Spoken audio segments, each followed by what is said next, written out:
Good morning, good morning, good morning, good morning mga idol. Ito po, tinahin naman tayo ni Sir. Ito po, talagang regular customer po natin si Sir. Sir, pwede po ba kayong ma-interview about po sa aming mga tinapay dito? Ano po masasabi niyo sa aming napakasarap na pinagmamalayang kuya na pandesal? Walang katulad. Shout out. Siyempre naman. Shout out po kayo sa atin, sa Philippines. Kaway Philippines. Shout out po kayo. Sama po kayo sa atin, Sir. Marikina. Okay po. Bati po kayo, Sir. Bati po kayo sa atin. Ang mga taga Marikina dyan, lalo na sa Tanyong. Okay po. Na umaga.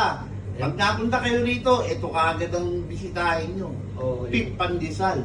The best. Okay po, Sir. Maraming pong salamat sa pag-tangkilik po niyo sa sariling atin. At talaga pong wala po kayong liman dito sa amin sa araw-araw na pagkakapit, pagkain ng pandesal. Kaya mga idol, ano mga inaantay nyo? Ayan si Sir, ha? Nagpapatuloy, talagang napakasarap ng pandesal ni Kuya B. Kaya mga idol, punta tayo dito kay Kuya B. Maraming pong salamat, mga idol. Salamat po.